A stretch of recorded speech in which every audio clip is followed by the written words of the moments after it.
एक दिन में ये घटना घटी नहीं है। तुम मुझे चंदा दो, मैं तुम्हें धंधा दूंगा। तो कई लोग उन्होंने कहा कि झारखंड मुक्ति मोर्चा यूनिवर्सिटी है। आपके सेना रहते हुए, आपके बीएसएफ रहते हुए अगर घुसपैठी घुस रहा है तो भाई सबसे बड़ी नकारा तो ये सारी बातें जो सियासत की गलियारों से भ्रष्टाचारी हमारी आंच, हमारी ताप सहन नहीं कर सकते। दोस्तों, आज हम लोग बात करने जा रहे हैं झारखंड की राजनीतिक उठापटक के सवाल पर चर्चा करेंगे। जो कोल्हान टाइगर के नाम से मशहूर थे, जो जेएमएम का झंडा उठाए चल रहे थे पिछले 40 वर्षों से, आज कमल थाम लिए हैं। हम लोग ये देखेंगे कि चंपाई सोरेन जी पूरे कोल्हान में कमल खिलाएंगे या सीता या गीता बनकर रह जाएंगे। जैसे कि चंपाई सोरेन जी ने कहा है कि मुझे बहुत अपमानित किया गया था, इसलिए मैं जो है बीजेपी छोड़ा। अब मुझे बहुत गलत तरीके से मुख्यमंत्री के पद से हटाया गया, अब मुझे काफ़ी अपमान झेलना पड़ा, इसलिए मैं अपने दर्द दिल को बयां किसी के सामने नहीं कर पाया। क्योंकि जो है शिबू सोरेन जी बीमार रहते हैं, एक प्लेटफॉर्म था जहां हम कंप्लेन कर सकते थे, वो नहीं है, ये उनका आरोप है। ये सारी बातें जो है सोशल मीडिया में और तमाम प्रिंट और इलेक्ट्रॉनिक मीडिया में तैर रही हैं। और बाद में हिमंता बिस्वा शर्मा जो चुनाव सह प्रभारी हैं यहाँ के झारखंड के, असम के मुख्यमंत्री जी, और साथ में शिवराज चौहान जी चुनाव प्रभारी, तो हिमंता बिस्वा शर्मा ने कह दिया बातों बातों में, जब घटनाक्रम चल रहा था जी, हाँ। तो ये तो 5-6 महीनों से उनसे संपर्क में इंटरेक्शन चल रहा था ना, बातचीत चल रही थी। ये एक दिन में ये घटना घटी नहीं है। और चूंकि 18 तारीख को जब सोशल मीडिया में चंपाई ने अपनी बातें, अपने दर्द बयां किया, उसमें सारी बातें उन्होंने लिखी, अपनी पीड़ा को बयां किया उन्होंने। और ये सारी चीज़ें इसका जो क्या कहते हैं ना, पटकथा लिखी गई है, लंबे समय से चल रहा है। अब सारी बातें जो सियासत की गलियारों से जो आ रही छन कर, उससे ये बात पता चल रही है कि उसी दौर में जब चंपाई मुख्यमंत्री बनाए गए हेमंत सोरेन के जेल जाने के बाद, ठीक है, उसी दौर में, और तभी से वो कुछ इस तरह से चल रही थी कि सीएम रहते हुए पाला बदलेंगे, भाजपा के साथ जाएंगे, सीएम रहेंगे, लेकिन वो वही आज जो हुआ, जो चोला ओढ़े हैं श्री राम का, वो ओढ़ेंगे, मतलब भाजपा की सरकार बनेगी। ये सारी चीज़ें साथ 7-8 विधायक को ले जाएंगे। इन बातों की भनक लग गई आला कमान को, झामू आला कमान को। और उसके बाद आनंद फानन में जैसे ही हेमंत सोरेन जेल से निकले और विधायक दल की बैठक जो हुई है आपकी इंडिया गठबंधन की, और वहाँ उनसे इस्तीफा लिया गया। और उस समय जैसे बताया जा रहा है कि इस्तीफा देने में भी आनाकानी कर रहे थे चंपाई, लेकिन दबाव डाला गया और इस्तीफा उनसे लिया गया, और यही उनको नागवार गुजरी। मैंने कहा ना, आपका ये है कि ऑपरेशन लोटस, हाँ, मैंने चल रहा था 6 महीने से, उसको विफल किया वहाँ पे इंडिया गठबंधन ने। नहीं तो आज बीजेपी की सरकार बिल्कुल अभी आपको बीजेपी की सरकार नजर आती, जिस तरह से बातें आ रही है।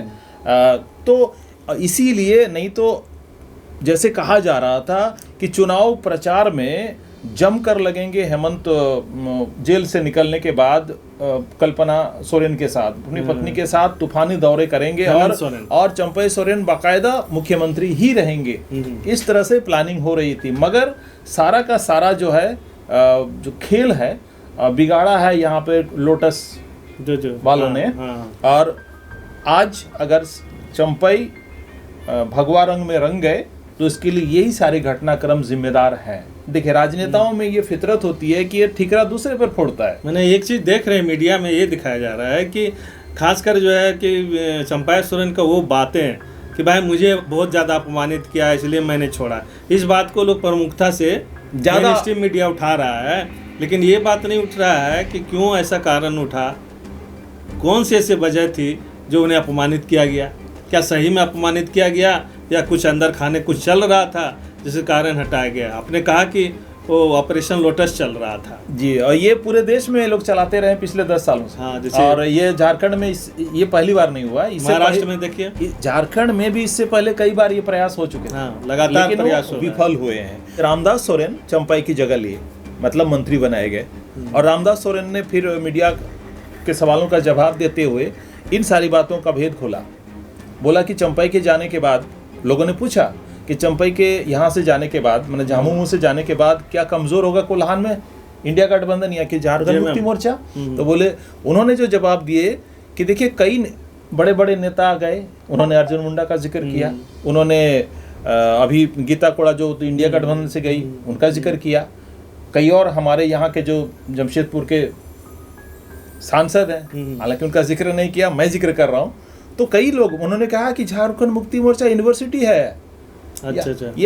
ये मतलब यहाँ से निकल के लोग बड़े बड़े दिग्गज लोग बन रहे हैं। और उन्होंने ये भी उसका उदाहरण दिया कि झारखंड मुक्ति मोर्चा, झारखंड ये माटी का पार्टी है और ये बांस का झाड़ है, आप काटते चलो ना, बांस उगते जाएगा, कोई कमजोर नहीं होने वाला। और बहुत ही दमखम के साथ अगले इलेक्शन में विधानसभा में हम लोग दावेदारी पेश करेंगे और भारी मतों से जीतेंगे और बीजेपी का सुपड़ा साफ करेंगे। ये रामदास सोरेन का बयान है। सूरज मंडल, याद कीजिए कि सूरज मंडल जो है एक समय शिबू सोरेन के साथ रहते थे, दाहिना हाथ है ना, दाहिना हाथ थे, बहुत बड़ा नेता थे। उन्होंने भी जो है जेएमएम को छोड़ दिया था, बाद में बीजेपी में शामिल हुए, अभी भी बीजेपी में है। लेकिन उन्होंने कहा कि हमसे भी ज़्यादा दुर्गति जो है चंपाई सोरेन को उठाना पड़ेगा, कि देखो हम किस हालत में आज हैं, मेरे को कोई आज पूछने वाला नहीं है। तो क्या आने वाले दिनों में चंपाई सोरेन को ऐसा देखना पड़ सकता है? ये निश्चित है कि जो दांव लगाया है बीजेपी ने कि चंपाई सोरेन के माध्यम से 14 विधानसभा जो है ये कोल्हान में, उसमें से हम आधा से ज़्यादा सीटें जीत पाएंगे। अगर ऐसा ना होता है तो क्या हो पाएगा? आदिवासी वोट हासिल करने उनका, क्योंकि लोकसभा चुनाव में बुरी तरह हारे हैं, तो आदिवासी सीट हासिल ज़्यादा करने के लिए तो पहले से बाबूलाल मरांडी और अर्जुन मुंडा जैसे बड़े बड़े दिग्गज नेता हैं, मधु कोड़ा भी हैं, गीता कोड़ा भी हैं। इनके आने से क्या फर्क पड़ जाएगा? मुझे तो नहीं लगता है ऐसा। और एक बात बहुत पक्के तौर पर मैं कह रहा हूँ, अब तक चंपई सोरेन का कोई वजूद झारखंड मुक्ति मोर्चा से अलग रहा ही नहीं। मतलब वो झारखंड मुक्ति मोर्चा का जो सिंबल है, शिबू सोरेन जी का मतलब एक नाम है, जो तीर धनुष का जो चिन्ह, उसके बदौलत ही। और पिछले 2 इलेक्शन की अगर बात करूं तो बहुत कम मार्जिन से जीते हैं। इस बार भी सुने कि आपका सरायकेला विधानसभा में इंडिया गठबंधन यानी जोबा मांझी को बहुत कम वोट मिला। जी हाँ, मतलब सरायकेला विधानसभा वहाँ पिछड़ गए थे। तो उनको लगता है यही सब आभास हो भी गया था। ये बहाना देखिए होता ना, एक तीर से कई निशाने साधे गए हैं। ये उन्होंने देखा कि अभी हालत पतली हो गई है और ये एक मौका है, दूसरे पर ठिकरा फोड़ दिए और अपमानित करने वाले जो मामले, वो सम्मान नहीं मिला। हालांकि सम्मान अच्छा मिला क्योंकि उतने सारे विधायकों के बीच से आपको सीएम बनाया गया था। हाँ, इसको भी तो याद रखना पड़ेगा ना। उनके भाई भी बन सकते, कई लोग थे, लेकिन उनको नहीं बना के इनको बनाया गया, तो वो सम्मान नहीं था, उस सम्मान को भूल गए।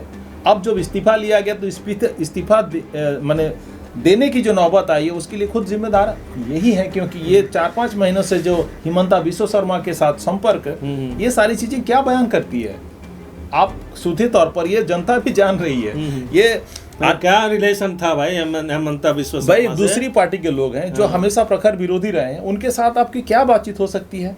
क्या घर की बात, खेती बाड़ी की बात हुई, या क्या बातें हो सकती हैं? दूसरी बात एक तो है सबसे बड़ी बात कि जो शख्स 40 वर्षों तक जेएमएम का जो राजनीति किया और यहाँ के जो है जल जंगल जमीन के लिए जो संघर्ष किया, जो उन्होंने कहा है, लेकिन दुख की बात लगता है हम लोग जैसे लोगों को कि उन्होंने जो पहला ही जो बयान दिया है वो निशिकांत दुबे जो कहते आ रहे हैं, या मान लीजिए बीजेपी का जो कहना है झारखंड में मुख्य रूप से, वो उनके मुंह में जीभ में बैठा दिया गया कि पूरे संथाल परगना में जो है डेमोग्राफी चेंज हो गया है। पूरे बांग्लादेश से मुस्लिम आकर के जो वहाँ आदिवासी महिलाओं से शादी करते हैं, इसका उसका ज़मीन हड़प लेते हैं। इस तरह से पूरे संथाल परगना में डेमोग्राफी चेंज हो गया है। लेकिन ये बात नहीं कोई कह रहा है कि सिर्फ संथाल परगना नहीं, पूरे अगर देखा जाए तो पूरे झारखंड का डेमोग्राफी चेंज हुआ है। यहाँ जल जंगल ज़मीन को किसने हथिया है, ये सोचने की ज़रूरत है। और इस सबको सोचने की ज़रूरत है। यहाँ का जो पार्टी है, खासकर जो यहाँ के जो मूल निवासी आदिवासियों की पार्टी है, उनको तो अच्छी तरह समझना है कि कौन से ऐसे लोग हैं जो यहाँ पर जल जंगल ज़मीन को लूट के रखा, मुस्लिम लूट के रखा है कि कोई और भी लूट के रखा है। बहुत सारे हिंदू लोग जो हैं, जो बड़े बड़े माफिया हैं, क्या वो ज़मीन लूट के नहीं रखा? आज अडानी अंबानी को ये ज़मीन नहीं दिया जा रहा है बिल्कुल में, वो उस बात को छुपाई जा रही है। इन वक्त इलेक्शन आ रहा है ना, तो फिर वही राजनीतिकरण, इस हिंदू बात मुस्लिम, राजनीतिकरण हिंदू मुस्लिम, सीधे हिंदू मुस्लिम करना। ये देखिए देश के अंदर में भाजपा ने शुरू से, जब से जन्म हुआ है तब से यही एक मुद्दा रहा है, हिंदू धर्म मुस्लिम करना। धर्म के आधार पर लोगों को बांटो, लड़ाओ और उसका हित साधो, अपने पाले में वोट डलवाओ। ये हमेशा करती है ये बीजेपी, और अभी भी कर रही है और करेगी आगे भी, क्योंकि बीजेपी का वो मूल मंत्र है, उसको वो छोड़ नहीं सकती है। देखिए कॉरपोरेट्स हित की बात है ना, जिस चंपई को हम जानते हैं माटी के लिए लड़ने, संघर्ष जल जंगल जमीन के लिए लड़ते हुए हमने देखा है और लंबे समय तक लड़ा है, इसमें कोई दो राय नहीं। कभी इशू नहीं कभी उठाए वो, कभी ये जो मामला आज जैसे ही पाला बदला वो मुद्दा मैंने उनके मुंह से निकला, प्रमुखता से, और कहे कि अमित शाह और मोदी के प्रति विश्वास जताया। अब गजब बात है, अभी विश्वास, पार्टी को जबरदस्ती जो है उनके मुख्यमंत्री को ईडी द्वारा जबरदस्ती गिरफ्तार कराया, अरेस्ट करवाया, हाईकोर्ट ने कह दिया इसके खिलाफ कोई आपके पास सबूत नहीं, कोई जमीन कब्जा किया है, इसके बावजूद जो है लोग जबरदस्ती उनको गुनाहगार साबित कर रहे हैं। बीजेपी के लोग बोले वो ऐसा काम ही कर रहे हैं, तब तो ईडी पकड़ा है। अरे ईडी का तो इतना डांट सुनना पड़ रहा है अभी, ईडी और सीबीआई को सुप्रीम कोर्ट के द्वारा इतना लताड़ लग रहा है हर एक केस में। मैंने खाली कोई गवाह अगर कुछ कह दिया है कि मैं कह दिया कि नहीं शशांक शेखर जो है ये दोषी है, चलो आप अरेस्ट कर लो, मैंने जो प्रथम जो इन्वेस्टिगेशन होता है वो भी नहीं करते। पहला काम है इसको जेल में ठूस दो, 6 महीना, साल भर, 2 साल रहेगा, जमानत नहीं मिलेगा ईडी का मामले में, और वो तब तक जो है अपना राजनीतिक गोटी सेकता रहेगा। देखिए इलेक्शन में हेमंत को निकलने भी नहीं दिया, चुनाव प्रचार के लिए वो भी नहीं निकलने दिया था। तो वो देखिए जातियां लगातार हो रही है, तमाम एजेंसियां उनके हाथ में है, कर रही है। और ये चंपई जी के जो बारे में बात उठ रही है, इतने जब जमीन से जुड़े हुए नेता रहे और खास करके दलितों, वंचितों, मजदूरों के लिए लड़ाई लड़ते रहे, और अचानक कॉरपोरेट हित का पक्षधर जो पार्टी है, सीधे तौर पर पूंजीपतियों की सरकार है, पूंजीवाद का प्रश्रय देने वाली सरकार है, उसमें कहाँ इनको हित दिख रहा है आदिवासियों का, मुझे तो समझ में नहीं आ रहा। यहाँ पर जो इस बात को लोग भूल गए हैं कि एक नारा अभी जो उछला था कि तुम मुझे चंदा दो, मैं तुम्हें धंधा दूंगा, ये पूरे देश में चला, खास करके अडानी जैसे मामलों में जो कि राहुल गांधी बराबर उठाते हैं। भैया देश में सबसे पुराना अगर इंडस्ट्री लगाने वाले हैं कोई तो टाटा कंपनी है। आज आप देखिए टाटा कंपनी 10 जो अमीर घरानों में नहीं आता है, लेकिन अडानी अंबानी प्रथम जगह पे आता है। कैसे हो गया ये? वो लोग विशेष जो उसका ख्याल रखा गया, खैर वो तो दूसरा विषय हो जाता है। लेकिन मैं एक बात बोलना चाह रहा हूँ यहाँ पर कि झारखंड में आदिवासी बहुत सारे जिलों में जो है अल्पसंख्यक हो चुके हैं। आदिवासियों की संख्या यहाँ मात्र अब 26% रह गई है। और जो है इस तरह का जो है डेमोग्राफी कोल्हान एरिया और संथाल पर कुछ एरिया को अगर छोड़ दिया जाए तो पूरी आदिवासी जनसंख्या यहाँ जो है मूल निवासी की जनसंख्या जो यहाँ कम हो गई है। तो इसका वजह क्या है ये जानना जरूरी है। जहाँ तक हम लोग को मालूम है सबसे बड़ा जगह है विस्थापन की नीति है, जो उन्हें विस्थापित किया गया, उन्हें ठीक से बसाया नहीं गया। दूसरा बड़े बड़े उद्योगपतियों को जो ज़मीन दिया उनसे जो दिलाना चाहिए था हक अधिकार मूल निवासियों को वो नहीं दिलाया गया। और रियल इस्टेट जो आज देख रहे हैं बड़े बड़े शहरों में जो बड़े बड़े महल तैयार हो रहे हैं, कितने आदिवासियों का ज़मीन लिया सीएनटी एक्ट रहते हुए वहाँ बना दिया गया बड़ा बड़ा महल। और ये जो 10 तल्ला 20 तल्ला महल बनाया हुआ है, फ्लैट्स बने हुए हैं, इन सारे सवालों पर कोई बोलने वाला नहीं है। और अडानी अंबानी जैसे लोगों को जगह दिया जाता है मुफ्त में फ्री में, उनसे कोई सवाल नहीं उठने का है। यहाँ सवाल उठता है कि कैसे खाली बंगाल में घुस गया, ये संथाल परगना में कैसे मुस्लिम घुस गया। सबसे बड़ा यहाँ ये क्वेश्चन ये उठता है कि केंद्र सरकार जो होता है उनकी फौजें या उनका जो सेना होती है, चाहे बीएसएफ रहे चाहे कुछ भी रहे, जो बॉर्डर पर निगरानी करती है। तो बॉर्डर से अगर कोई घुस जा रहा है और आके यहाँ बस रहा तो सबसे पहले जिम्मेवारी तो आपके ऊपर है। आपका रहते हुए, आपके सेना रहते हुए, आपके बीएसएफ रहते हुए अगर घुसपैठी घुस रहा है तो भाई सबसे बड़ी नकारा तो तुम हो। अगर तुम्हें शर्म लग रहा है तो इस्तीफा दे दो।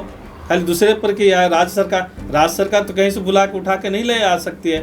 ये जो हेमंत बिस्व शर्मा जो बार बार उठाते हैं, इनको भी तो सोचना चाहिए कि असम में कितने लोग आए हैं, एनआरसी करवाया गया, क्या पता चला एनआरसी में।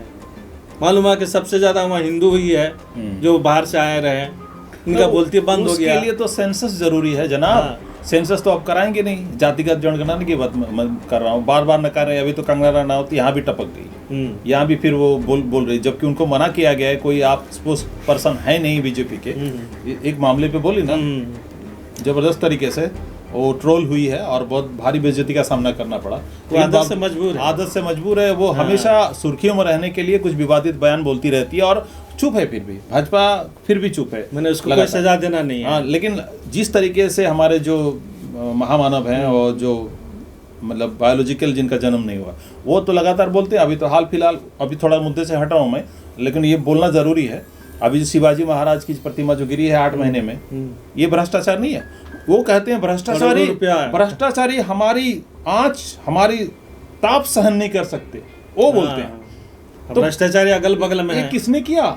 अंग्रेजों के जमाने की बड़ी बड़ी जो मूर्तियां हैं वो अभी तक एकदम सलामत है, और आपका 8 महीने में गया, सड़कें सब क्या हो रही है, पुल गिर रहे हैं। तो फिर भ्रष्टाचारी कहाँ है, किसके पास है? और सुनिए, माफी भी मांगी उन्होंने, आज माफी मांगी। मैं माफी मांगता हूँ, महाराज हमारे आराध्य है शिवाजी महाराज, और माफी मांग के अपने गुण गिना रहे हैं कि हमारे संस्कार हैं, ऐसे संस्कार है, एहसान मानो कि मैं माफी मांग रहा हूँ। गजब। मैंने इस तरीके से जतला रहे हैं कि मैं माफी मांग रहा हूँ, ये एहसान मान लीजिए। तो ये बोल रहे हैं, चूंकि वहाँ इलेक्शन है, महाराष्ट्र की बात मैं कर रहा हूँ, महाराष्ट्र में ये सब कर रहे हैं, और वहां पर ये माफी मांगते हुए वीर सावरकर को ले आए। फिर कुछ ऐसे लोग हैं जो सावरकर को ये कर रहे हैं, वो दिखा रहे हैं, बोला मैंने बहुत सारी बातें कर रहे हैं। तो यहाँ पर तुलना करना इस जगह पे शिवाजी महाराज के साथ, तो महाराष्ट्र का चुनाव उसको बहुत जबरदस्त धक्का। खैर, अभी मुद्दे से भटक गए हम लोग। अब बात करना जरूरी था, क्योंकि भाजपा के कारनामे जो हैं अभी देश के अंदर में जगह जगह देखने को मिल रहे हैं, तो भैया भाजपा के थोड़ा सा गुणगान करना ज़रूरी हो जाता था। अभी हम लोगों ने किया, जो भी है। अभी चंपाई को मुबारक हो, भगवा रंग भाजपा का कमल, और रामदास सोरेन फिर कमान संभालें। और जैसे कि पता चल रही है, रामदास सोरेन को वही मंत्रालय मिलने जा रहा है जो चंपाई सोरेन के को दिया गया था। चलिए, बातें बहुत हुई, अब आगे भी होती रहेंगी। इसी तरह से हम आएंगे और चर्चा में भाग लेंगे। आप लोग हमारा ये वीडियो अगर देख रहे हैं तो ज़रूर इस वीडियो पर अपना कमेंट दीजिए, और हमारा मसाल न्यूज़ का जो फेसबुक पेज है उसको फॉलो करें, लाइक करें, और साथ ही हमारा यूट्यूब चैनल है, इसे अगर सब्सक्राइब नहीं किया है तो ज़रूर सब्सक्राइब कर दें।